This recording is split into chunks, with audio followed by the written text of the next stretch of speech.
Hello everyone. I'm here today to talk to you about co-cultures and the importance of that in communication when we're trying to communicate Christ to others.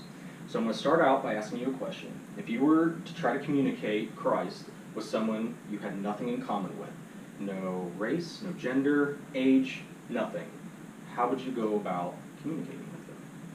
So kind of keep that in your minds as we go forward from here. So when we're trying to communicate to someone, we need to take into account the other person's co-culture. Most people know what culture is, but co-culture is more specified. So you take into account things such as race, age, gender, geographical location, things like that. Because these points within a person, they're going to make them who they are. And we have to take into account these different things about them if we're going to try to effectively communicate with them.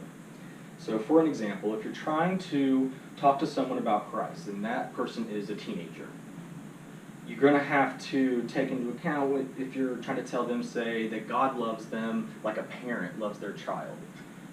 That teenager isn't going to be able to fully grasp or understand what that means, the depth of that love, because they're not a parent, they're just a teenager.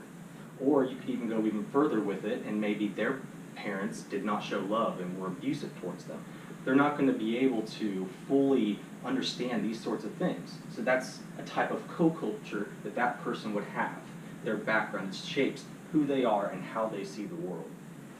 So we have to take into account all of these things.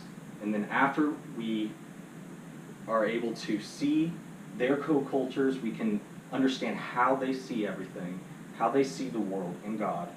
And from there, we can establish a connection moving forward to help further our communication with them. So I'm going to give you an example to help further kind of define these things. Mark Orb, back in 1996, founded the co-cultural theory. So it kind of really started this viewpoint in America. And he said, co-cultural theory seeks to uncover the commonalities among co-cultural group members as they function in dominant society, while substantiating the vast diversity of experiences between and among groups. So basically, yes, we see that there are differences between us, even us here ourselves. There are differences between us, differences in how we were raised. I'm a man, you're a woman. Things are different between us, and we have to take that into account. But at the same time, even while taking these things into account, we also have to try to find the commonalities within them. So another way that we can see another co-cultural subgroup could be your political viewpoints. So on the left, you have liberals who have a very different viewpoint on the world as conservatives on the right. And you have to take into account, because as a conservative, if I try to talk to a liberal about things that only conservatives per se would agree with or understand, you're going to break off any type of communication with that person. So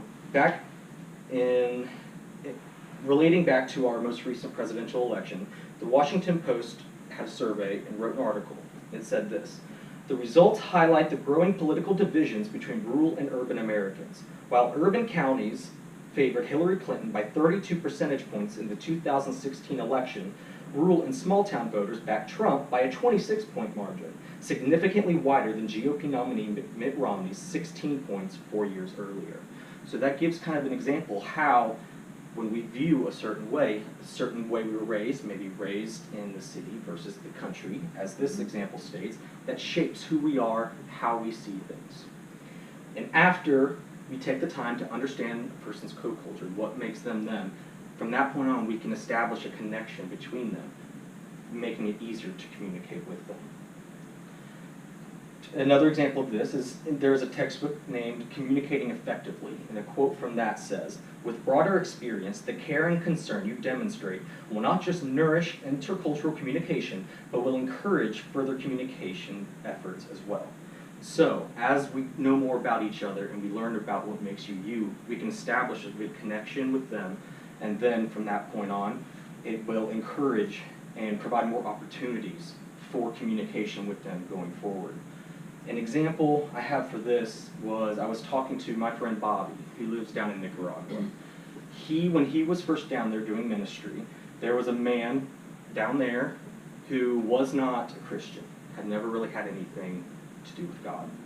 Well, after Bobby was trying to communicate with him, he found that they both shared, I won't go into specifics out of respect for these men, but they had a very common childhood experience that could be considered traumatic.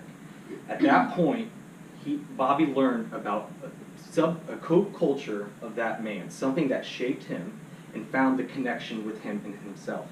That led to better communication between them. They communicated more often, and eventually, with that connection, the young man was able to come to Christ. So that just gives you an example of how when we make the connections between each other by looking deeper into who a person is and what makes them them, that we can further communicate Christ. So to kind of sum all this up, if we don't take the time to see a person, for who they are at their core, and we will never be able to relate to them and understand what they see with the world, which will leave us kind of with our foot in our mouths, standing there not able to communicate because we haven't taken the time to understand the person. So we are all children of God, and one of the things that brings us together is our differences. We each provide something new, and we need to take the time to figure each other out, to look at their co-cultures so that we can further communicate Christ.